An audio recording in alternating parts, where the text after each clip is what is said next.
Selamat pagi pemirsa, apa kabar Anda hari ini? Senang sekali kami dapat menjumpai Anda dalam berita Papua hari ini. Saya Yuni Rumbarar beserta tim redaksi telah menyiapkan sejumlah berita menarik dan aktual untuk Anda. Berikut 3 berita utama.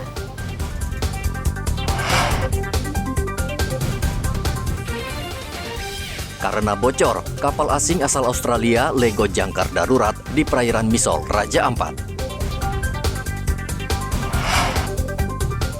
Satgas Damai Kartens ringkus 31 anggota kelompok kriminal bersenjata sejak Januari.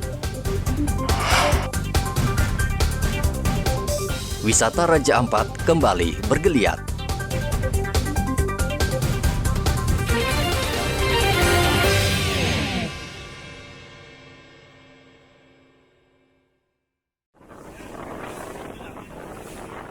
Kapal kargo Indian Partnership hingga saat ini masih tertambat dengan jangkar darurat di perairan Misol, Kabupaten Raja Ampat, Provinsi Papua Barat Daya.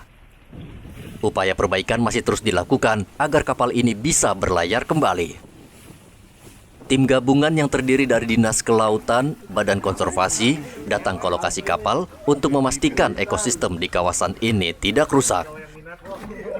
Bahkan melakukan penyelaman dan mengambil sampel bawah laut untuk diselidiki.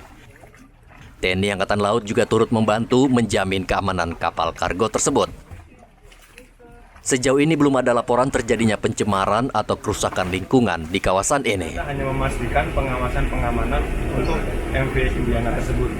Jadi dalam hal ini kita memastikan keselamatan personilnya bagaimana, kesehatan personilnya bagaimana, kemudian muatan dari MV ini bagaimana.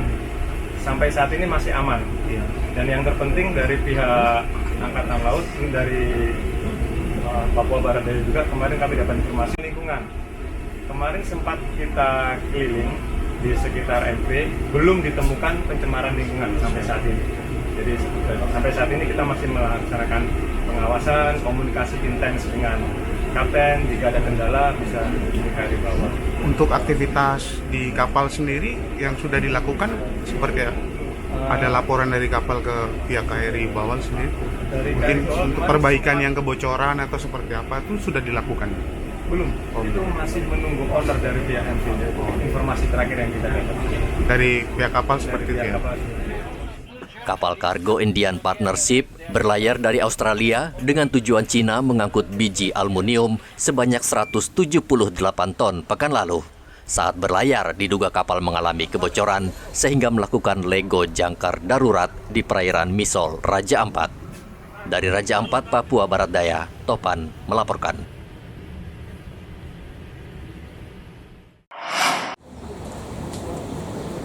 Direktorat Polairut Polda Papua Kamis kemarin memusnahkan barang bukti narkotika jenis ganja seberat 300 gram di dermaga Polairut Polda Papua.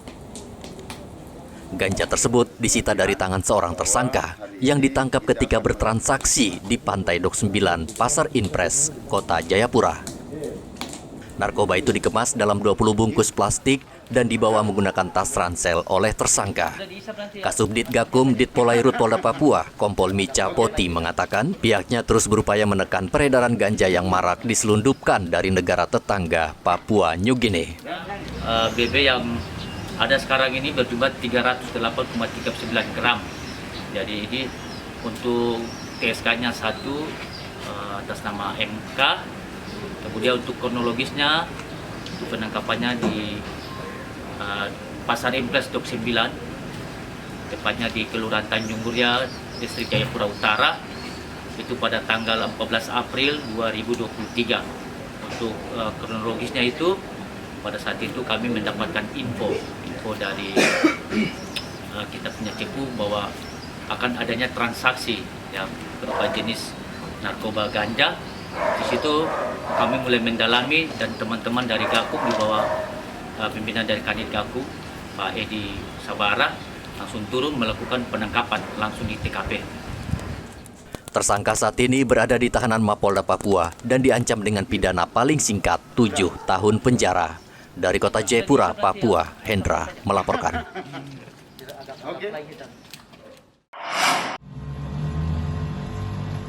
Satuan Tugas Operasi Damai Kartens sejak Januari tahun ini telah mengungkap sejumlah kasus yang mengganggu keamanan.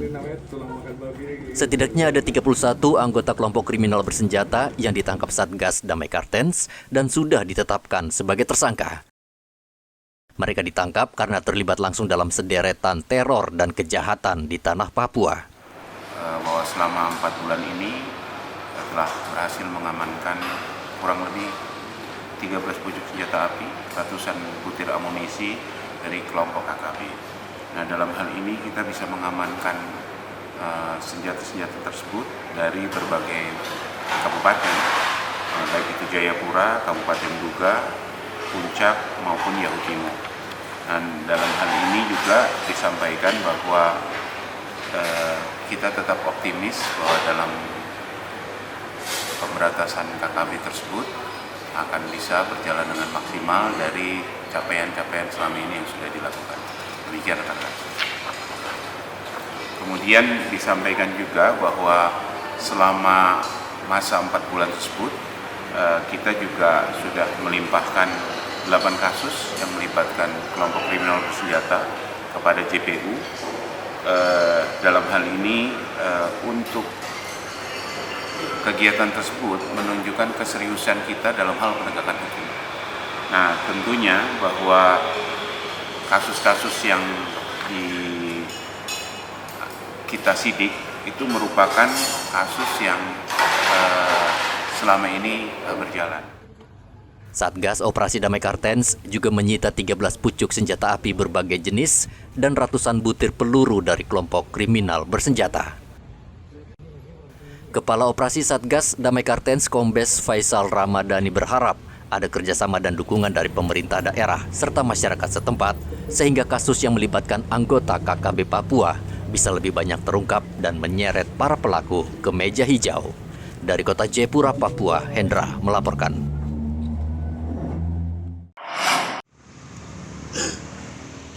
Areal Gor Hyatsai Merauke kembali disegel sekelompok orang yang mengklaim sebagai pemilik tanah.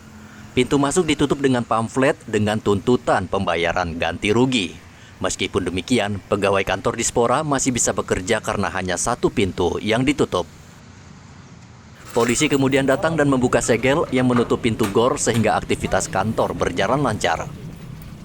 Sebelumnya, 2 warga adat saling klaim lahan di mana gor ini berdiri. Putusan Pengadilan Negeri Merauke memutuskan salah satu pihak, yakni Sefrianus, sebagai pemilik sah lahan. Pengacara Sefrianus mengatakan pihaknya masih menunggu pembayaran ganti rugi dari Pemkab. Jadi pemalangan yang tadi dilakukan dari kubunya Pak Yulis Yogi, itu anaknya dan istrinya sama beberapa orang kita ya. Jelas kami berdasarkan putusan pengadilan. Jadi karena mereka merasa kalah di pengadilan sehingga mereka tidak bisa lagi untuk kita bicara secara kekeluargaan. Yang pasti ketika kami semua dipanggil di pihak kepolisian atau pihak yang berwajib, kami akan berikan keterangan karena kami sudah ada putusan pengadilan. Berapa tuntutannya nih untuk? Tuntutan kami awal di gugatan 30, namun seiring waktu berjalan pemerintah mengakui hanya bisa memberikan ganti rugi sebesar 15 miliar. 15 miliar ya. Dengan luas berapa tanah ini? Luasan tanah 15.500 meter persegi ya. 100 kali 155. Oke. Aktivitas di areal gor kembali berjalan normal. Polisi meminta para pihak untuk menghormati putusan pengadilan. Muhammad Ridwan melaporkan dari Merauke, Papua Selatan. Komisi Pemilihan Umum Papua mulai membuka pendaftaran bakal calon anggota DPRD dan DPD RI Dapil Papua dari tanggal 1 hingga 14 Mei. Namun hingga hari keempat, belum ada satupun bakal calon perseorangan dari DPD maupun dari partai politik yang mendaftar. Meski demikian, petugas KPU tetap menunggu karena masih ada beberapa hari lagi bagi para calon untuk mendaftar. Waktu pendaftaran bakal calon DPRD dan DPD dimulai dari pukul 8 pagi hingga 4 sore waktu setempat. Dan khusus pada tanggal 14 Mei atau batas waktu pendaftaran, jam operasional dimulai pukul 8 pagi hingga 12 malam. Sesuai dengan PKPU 10 dan 11, itu kita menerimanya dari tanggal 1 sampai dengan tanggal 14. Tanggal 1 sampai tanggal 13 itu di pukul 8 pagi sampai dengan pukul 16 sore. Sedangkan nanti kalau di hari terakhir di tanggal 14 itu di tanggal tersebut itu di pukul 8 pagi sampai dengan pukul 23.59. Terkait dengan DPD, dokumen yang kita minta untuk mereka ajukan kepada kami di KPU, sampai saat ini belum ada yang datang untuk menyerahkan dokumennya kepada kami. Begitu pula dengan DPRD provinsi. Karena saat ini mereka lagi mengurus dokumen, kekurangan dokumen, tetapi ada beberapa partai ketika kita lihat di akun kami itu yang lagi sedang berproses, mereka lagi unggah dokumen ke dalam akun Silon. Karena ketika nanti mereka datang ada 2 dokumen yang nanti mereka antar, lalu nanti dokumen itu disampaikan kepada tim verifikator untuk mengecek di dalam aplikasi Silon.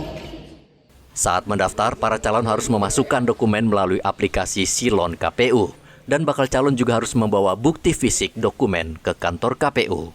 Arthur melaporkan dari Kota Jayapura, Papua.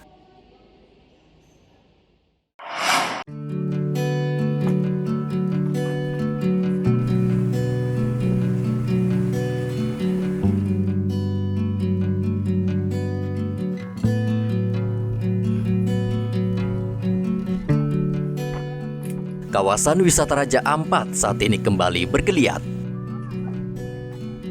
Selama pandemi, kawasan ini sepi dari wisatawan. Kini Raja Ampat mulai dibanjiri wisatawan lokal maupun mancanegara.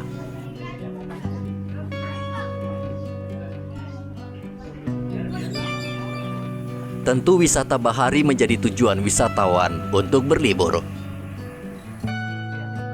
Mereka mengunjungi kampung wisata Arborek untuk melihat dari dekat keanekaragaman satwa laut dan terumbu karang.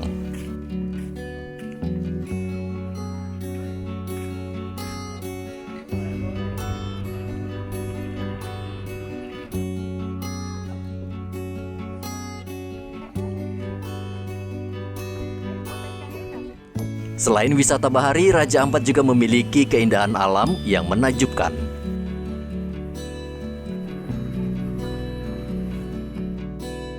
Wisatawan bisa melihatnya dari ketinggian di puncak Pianemo.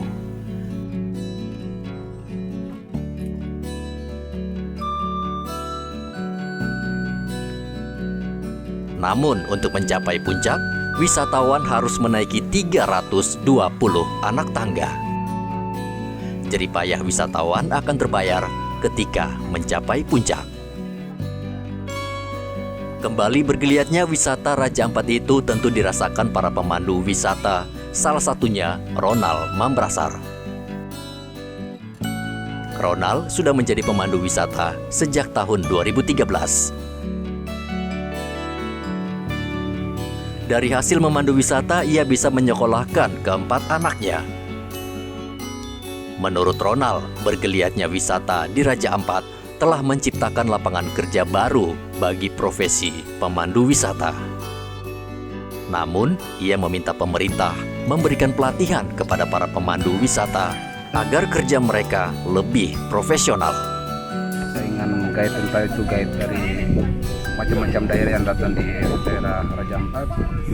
Oleh sebab itu, untuk berkenan di masa ini kami berusaha untuk bagaimana guide lokal itu diutamakan.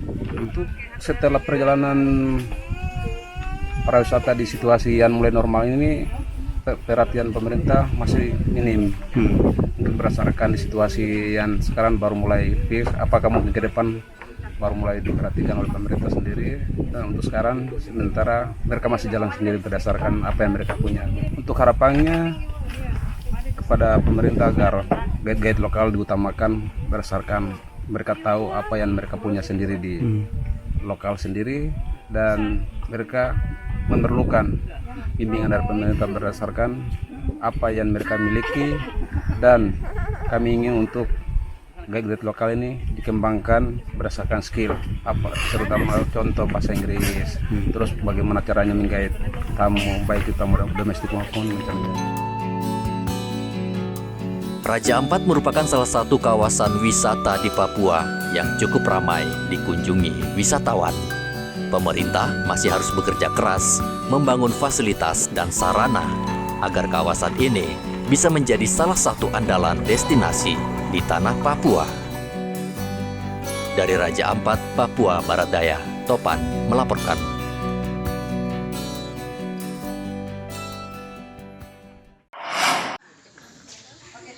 ...28 atlet dari 3 kabupaten seprovinsi Papua Selatan mengikuti kejuaraan renang Olimpiade Olahraga Siswa Nasional yang diselenggarakan di Waterpark, Merauke. Para peserta berasal dari siswa sekolah dasar, sekolah menengah pertama, dan sekolah menengah atas. Sementara kelas yang diperlombakan terdiri dari kelas gaya dada, punggung, dan gaya bebas. Gaya bebas jumlah siswa 25 orang dan punggung 8 orang. Sedangkan hari kedua dan ketiga 4 kita di sini ada punggung, dada, gaya bebas untuk SMK dan SMA, dan gaya 100 gaya dada dan gaya gantung. Untuk peserta sendiri berapa banyak? Untuk peserta audition di renang berjumlah 28 atlet. Dengan klasifikasi umur ada? Klasi umur untuk umur kaur 3 dan 4. Kejuaraan renang antar siswa ini sengaja diselenggarakan untuk mencari bibit atlet muda perenang handal. Muhammad Ridwan melaporkan dari Merauke, Papua Selatan.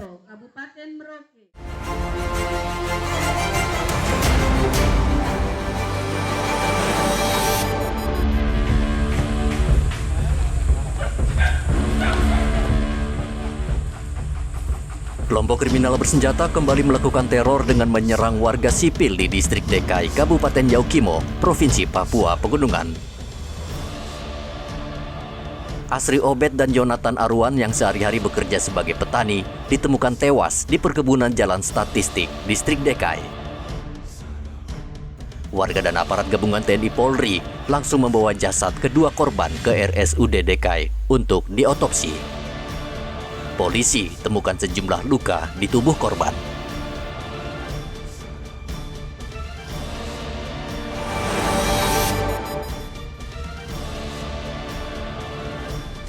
Kelompok kriminal bersenjata membakar 5 rumah bekas mes karyawan PT Unggul di Jalan Pancuran, Kampung Kago, Kabupaten Puncak, Provinsi Papua Tengah.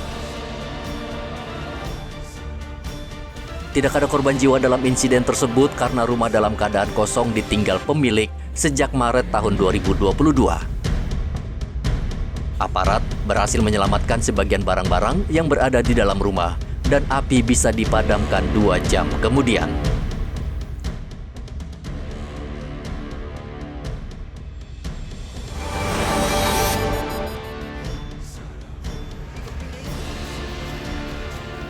Aparat gabungan TNI Polri menangkap salah seorang anggota KKB yang diduga merupakan salah satu anak buah Egyanus Kogoya.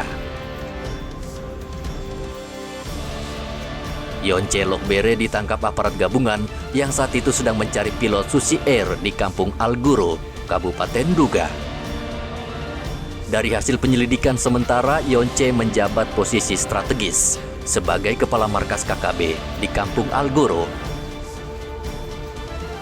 Dari tangan anak buah Egyanus Kogoya tersebut, aparat menyita sepucuk senjata api laras panjang dan 1 pistol, beserta ratusan peluru.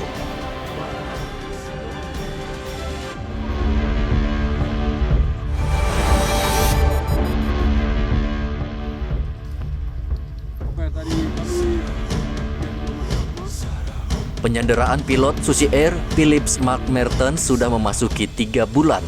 Namun hingga kini aparat gabungan TNI Polri belum berhasil membebaskan pilot dari tangan KKB pimpinan Egyanus Kogoya. Kelompok kriminal bersenjata di bawah pimpinan Egyanus Kogoya hingga kini masih menyandera pilot Susi Air berkeluarga negaraan Selandia Baru. Upaya negosiasi yang melibatkan tokoh masyarakat dan pemerintah Kabupaten Duga sejauh ini belum membuahkan hasil. Bahkan operasi pembebasan yang dilancarkan TNI Polri menyebabkan 4 prajurit gugur.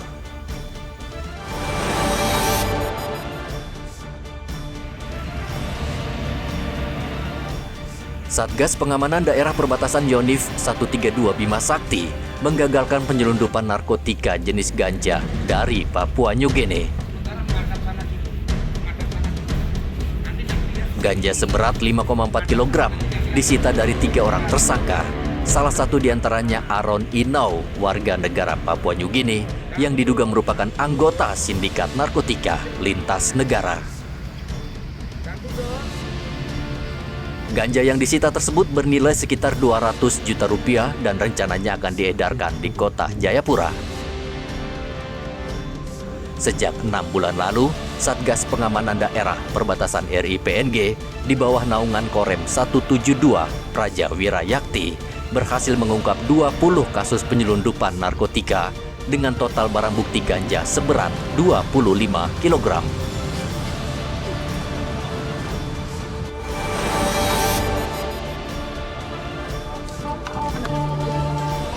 Mantan Panglima Organisasi Papua Merdeka Wilayah Kerom, Lambert Pekikir, dan Lazarus Koroba menyerahkan 6 pucuk senjata api dan ratusan peluru kepada Pangdam 17 Cendrawasih, Maijen Saleh Mustafa.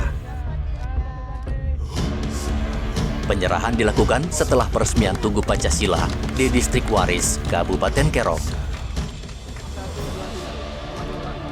Distrik Waris di Kabupaten Kerom, Papua, merupakan daerah yang berbatasan dengan negara tetangga Papua New Guinea.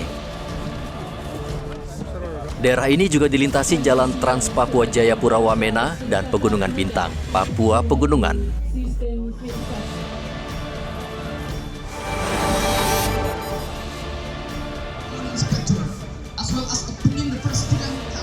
Puluhan siswa yang mengikuti upacara Hardiknas di Merauke satu persatu tidak kuat berdiri. Mereka terpaksa digotong keluar lapangan karena kelelahan, sebagian bahkan jatuh pingsan, sehingga harus ditandu untuk mendapat perawatan. Upacara yang berlangsung cukup lama ditambah teriknya panas matahari menyebabkan sebagian siswa yang tidak sempat sarapan harus menahan lapar. Kendati demikian, upacara Hardiknas tetap berlangsung lancar hingga selesai. Upacara Hardiknas diikuti siswa sekolah dasar, SMP dan SMA, serta perguruan tinggi di Merauke dengan Inspektur Upacara, Asisten 3 Pemprov Papua Selatan, Joko Guritno.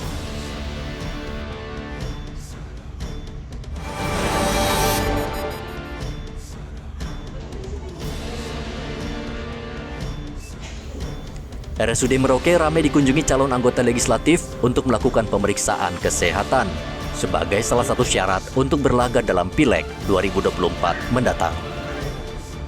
540 caleg menjalani cek kesehatan yang sudah ditentukan pihak rumah sakit, diantaranya pemeriksaan fisik dan kondisi kejiwaan. Pemeriksaan kesehatan ini akan berlangsung selama 3 hari dan khusus untuk pemeriksaan kejiwaan, para caleg akan ditangani dokter khusus yang didatangkan dari kota Jayapura.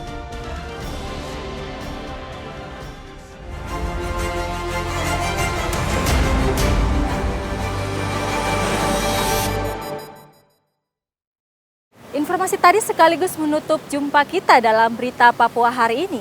Saya Yuni Rumbarar dan tim redaksi yang bertugas mengucapkan terima kasih atas kebersamaan Anda. Selamat pagi dan sampai jumpa. Wanyambe.